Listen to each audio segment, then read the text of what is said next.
আসসালামু আলাইকুম প্রিয় শিক্ষার্থীরা, প্রীতি ও শুভেচ্ছা।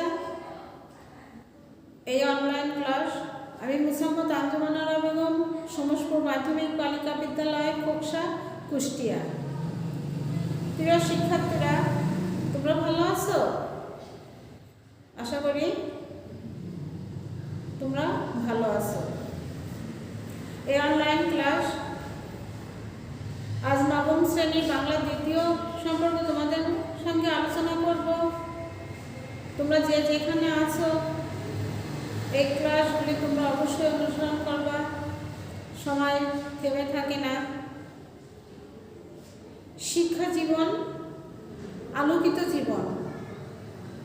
শিক্ষা যেমন আবরণে, বিদ্যা যেমন আবরণে, শিক্ষা তেমন তোমার আচরণে। বিদ্যা না শিখলে তোমার আচরণ প্রস্ফুটিত হবে না। তাই আসো আজ আমরা নবম শ্রেণী বাংলা দ্বিতীয় সম্পর্কে তোমাদের সঙ্গে আলোচনা করি। আজকের আলোচিত বিষয় পরিচ্ছেদ ৩, বাংলা ভাষার রীতি ও বিভাজন। বাংলা ভাষার রীতি ও বিভাজন। তাহলে আমরা প্রথমে জানি অধিকাংশ ভাষার অন্তত 2টি রীতি থাকে। অধিকাংশ ভাষারই কয়টি রীতি থাকে? 2টি রীতি থাকে। সেটা হচ্ছে একটা কথ্য ভাষা রীতি, দেখো একটা কথ্য ভাষা রীতি, আরেকটি লেখ্য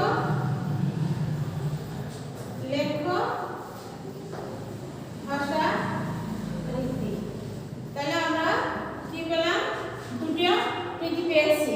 ভাষা রীতি বা বিভাজনের প্রথমে আমরা পাই একটা হচ্ছে কথ্য ভাষা রীতি, আরেকটি হচ্ছে লেখ্য ভাষা রীতি।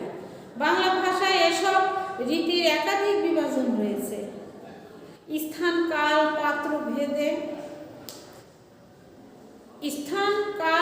পাত্র ভেদে কিন্তু আমাদের ভাষা অন্যরকম। ভাষার বিভিন্ন রূপ, যেটাই আমরা প্রকাশ করি না কেন সেটাতে আমাদের মনের ভাব সম্পূর্ণভাবে প্রকাশ পায় কিনা।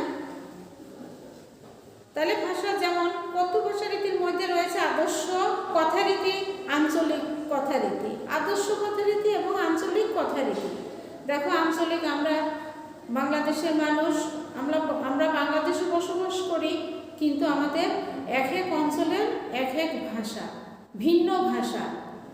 আমাদের কুষ্টিয়া একটা, ঢাকা যাব একরকম, নোয়াখালী যাব একরকম, চট্টগ্রাম যাব একরকম, সিলেট যাব একরকম। তাহলে এটা হচ্ছে কি কথ্য ভাষারই একটা রূপ। আবার লেখ্য ভাষার রীতির মধ্যে রয়েছে প্রমিত রীতি, সাধুরীতি ও কাব্যরীতি। তাহলে লেখ্য ভাষায় কি কি আছে? আমরা কথ্য ভাষায় পেলাম আদর্শ কথ্য রীতি। আমরা কথ্য ভাষায় কি পেয়েছি? কথ্য ভাষায় পেয়েছি এক কথ্য আদর্শ রীতি, আরেকটি পেয়েছি আঞ্চলিক।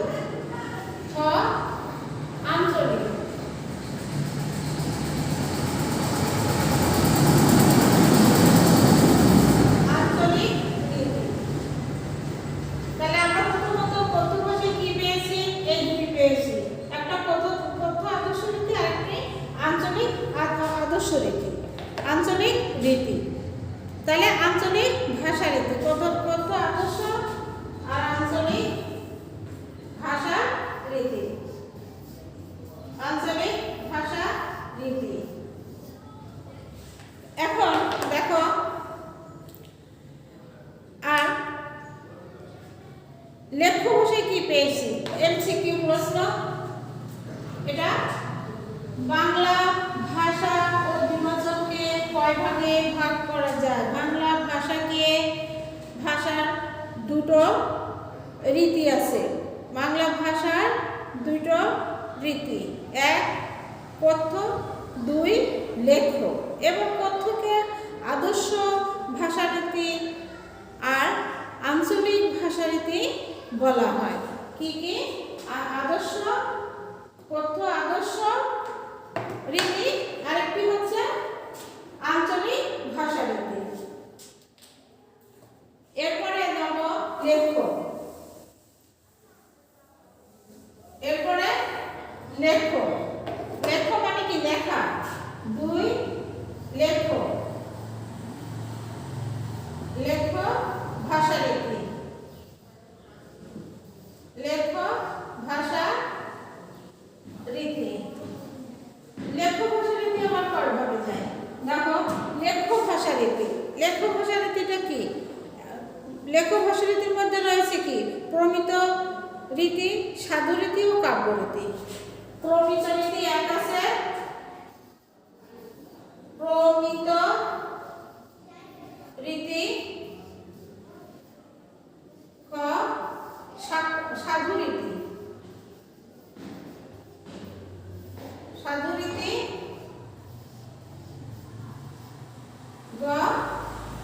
কাব্য রীতি। হচ্ছে কাব্য রীতি। তাহলে আমরা লেখ্য রীতির ভিতর কি পেয়েছি? লেখ্য রীতির মধ্যে পেয়েছি প্রমিত রীতি, সাধু রীতি ও কাব্য রীতি। এই রীতি সম্পর্কে আমরা তোমাদের সঙ্গে এখন আলোচনা করব। কথ্য রীতিটা কি? কথ্য ভাষা, কথ্য ভাষারীতি ভাষার মূল রূপ। কথ্য ভাষারীতি ভাষার মূল রূপ। তাহলে ভাষার মূল রূপ কোনটি? ভাষার মূল রূপ কথ্য রীতি। কথ্য ভাষার রীতির উপরে ভিত্তি করে লেখ্য ভাষা রীতির রূপ তৈরি হয়। কথ্য ভাষার উপর ভিত্তি করে লেখ্য ভাষার রূপ তৈরি হয়। স্থান কালভেদে ভাষার যে পরিবর্তন ঘটে তা মূলত কথ্য ভাষা রীতির পরিবর্তন। তাই কথ্য ভাষা রীতির পরিবর্তনের ফলে নতুন নতুন ভাষা উপভাষার জন্ম হয়। তাহলে কথ্য ভাষার উপর ভিত্তি করে নতুন নতুন ভাষা ও উপভাষার সৃষ্টি হয়। আঞ্চলিক ভাষাকেই উপভাষা বলে, অঞ্চল বিশেষ ভাষাকে আঞ্চলিক ভাষা বলে এবং এই আঞ্চলিক ভাষাকেই উপভাষা বলে। আঞ্চলিক কথ্য রীতিটা কি? কথ্য রীতির আঞ্চলিক ভেদে সহজে বোঝা যায়। এই আঞ্চলিক ভেদ সাধারণত অঞ্চলের নামে, অঞ্চল নামে পরিচিত। যেমন নোয়াখালীর ভাষা, চাঁপাইনবাবগঞ্জের ভাষা কিংবা সুন্দরবন অঞ্চলের ভাষা। ভাষার এই আঞ্চলিকতা উপভাষা নামে আখ্যায়িত হয়ে থাকে। তাহলে আঞ্চলিক ভাষাকে উপভাষা বলা হয়। আঞ্চলিক ভাষার অপর নাম কি? উপভাষা। যেমন পূর্ব অঞ্চলে রয়েছে ত্রিপুরা, আসাম, বরাক, বরেন্দ্রীয়, কামরূপী, বিহার, রংপুর, রুড়ি, তারপরে ঝাড়খণ্ড ইত্যাদি। এগুলির নামে যেমন পশ্চিমবঙ্গ, তারপরে ঝাড়খণ্ড, পশ্চিমবঙ্গের পশ্চিম অঞ্চল ও ঝাড়খণ্ডের পূর্ব অঞ্চল প্রভৃতি কয়েকটি উপভাষা নামে পরিচিত। এরপরে আসি আদর্শ ভাষা। আদর্শ ভাষাটা কি? আদর্শ কথ্য রীতি হল বাঙালি জনগোষ্ঠীর সার্বজনীন কথ্য ভাষা। সার্বজনীন কথ্য ভাষা, যেমন বাংলাদেশ, পশ্চিমবঙ্গ, ত্রিপুরা, নানা ধরনের অডিও ভিডিওর মাধ্যমে আমরা প্রচারিত বক্তব্য আলোচনা করি, যেমন নাটক, সঙ্গীতে ইত্যাদি। তবে বক্তৃতার সামাজিক অবস্থান বা জীবিকা, শিক্ষা ও সংস্কৃতি ভেদে আদর্শ ভাষা রীতিকেই কম বেশি তফাৎ থাকে। অর্থাৎ পূর্বেই বলেছি যে কাল ভেদে, অর্থাৎ স্থান ও কালের পরিবর্তে যেই ভাষাগুলি হয় সেটাই আঞ্চলিক ভাষা। আর এই আঞ্চলিক ভাষা অঞ্চল বিশেষ মানুষের মুখের ভাষাই আঞ্চলিক ভাষা। আঞ্চলিক ভাষার অপর নাম উপভাষা। এরপরে আসি আমরা প্রমিত ভাষা। প্রমিত ভাষাটা কি? লিখিত বাংলা ভাষার আদি নিদর্শন নাম হচ্ছে চর্যাপদ। দেখো সুন্দর একটি এমসিকিউ প্রশ্ন।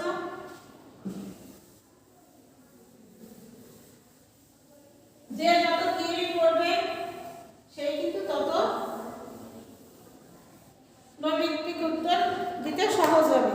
যেমন বাংলা ভাষার আদি নিদর্শন কোনটি? বাংলা ভাষার আদি নিদর্শন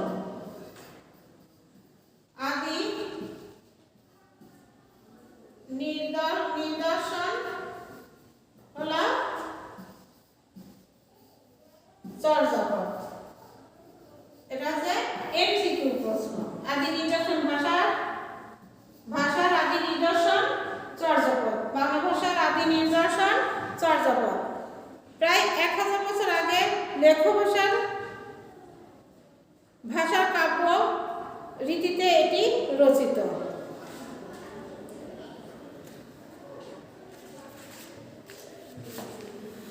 এরপরে কাব্যরীতি।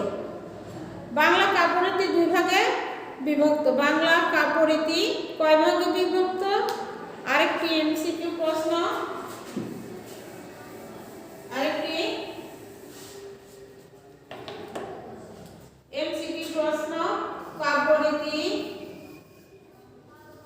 কাব্যরীতিকে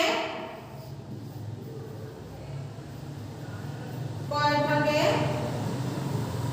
ভাগ করা হয়? ভাগে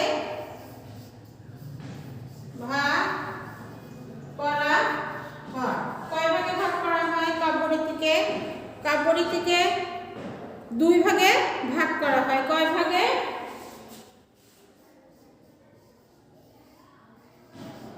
2 ভাগে। কাব্যরীতিকে কয় ভাগে ভাগ করা যায়? 2 ভাগে। কি কি? দেখো গদ্য কাব্যরীতি ও পদ্য কাব্যরীতি। কয় ভাগে? গদ্য কাব্যরীতি ও পদ্য কাব্যরীতি। গদ্য কাব্যরীতি ছন্দ এবং মিল থাকে। পদ্যতে কি থাকে? ছন্দের মিল থাকে। কোন কাব্যরীতিতে ছন্দের মিল থাকে? পদ্য কাব্যরীতিতে। পদ্য কাব্যরীতিতে ছন্দের মিল থাকে, ফলে তা ভাষার সাধারণ বাক্য গঠনে থেকে আলাদা হয়। আর পদ্য কাব্যরীতি বাংলা ভাষার সবচেয়ে পুরনো রীতি। বাংলা সাহিত্যের সময় অমর কাব্য এই রীতিতে রচিত হয়। কোন কাব্য? অমর কাব্য। এবার সাধুরীতি। সাধুরীতি কি? গুরুগম্ভীর, তৎসম বাহুল্য, গুরুগম্ভীর, দাম্ভিক কাজ বা দাপ্তরিক কাজ, সাহিত্যিক রচনা, যোগাযোগ, জ্ঞান চর্চার প্রয়োজনে লেখ্য ভাষায় বাংলা ভাষায় সাধুরীতির জন্ম হয়। 19 দশকের শুরু থেকে সাধুরীতির বিকাশ ঘটে। প্রায় 2 শতাব্দী ধরে এই রীতি বাংলায় লেখ্য ভাষার আদর্শ রীতি হিসাবে চালু থাকে। তাহলে বাংলা সাধুরীতিটা কি? বাংলা সাধুরীতিটা দাপ্তরিক ভাষা।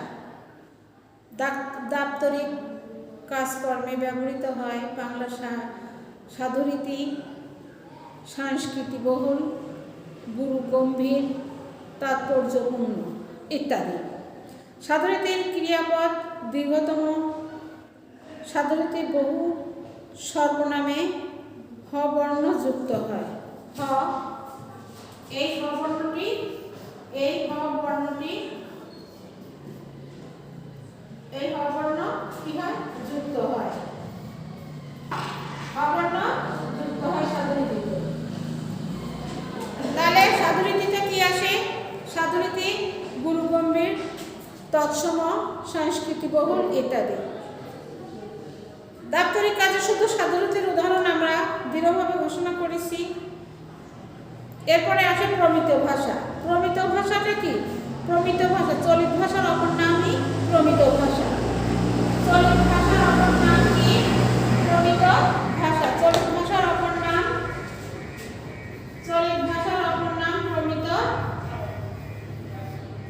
প্রমিত ভাষা। চলিত ভাষার অপর নাম প্রমিত ভাষা। নাটকের সংলাপ, বই পুস্তক ইত্যাদিতে আমরা সাধারণত প্রমিত ভাষা ব্যবহার করি। প্রমিত ভাষায় কি কি থাকে? ক্রিয়া, সর্বনাম ও অনুসর্গ যুক্ত থাকে। প্রমিত ভাষায় ক্রিয়া, সর্বনাম ও অনুসর্গ হর্ষস, যেমন ক্রিয়া ক্ষেত্রে যেমন করা, ক্রিয়ারূপ, করছে ইত্যাদি। প্রমিত রীতিতে শব্দ ব্যবহারের আলোচ্য বিষয়ের উপর নির্ভর করে। শব্দ ব্যবহার সবসময় আলোচ্যের উপর নির্ভর করে। প্রমিত রীতিতে কথ্য রীতির বহু শব্দ বর্জনীয়, যেমন ধুলো, তুলো, মূলো ইত্যাদি।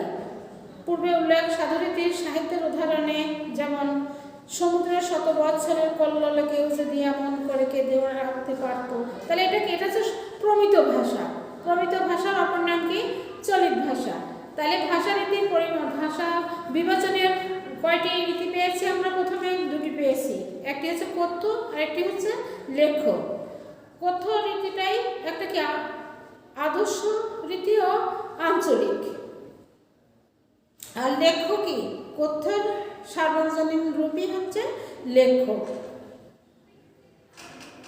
এই ছিল প্রিয় শিক্ষার্থীরা, এই ছিল আজকের ভাষার বিভাজন ও ভাষা রীতি সম্পর্কে সামান্য কিছু আলোচনা। তোমরা মনোযোগ সহকারে ভিডিও ক্লাসগুলি দেখবে। বললাম, এর পূর্বে বলেছি সময় থেমে থাকে না, নদীর স্রোত যেমন চলতে থাকে, সময় তেমন তার গতিতে চলতে থাকে।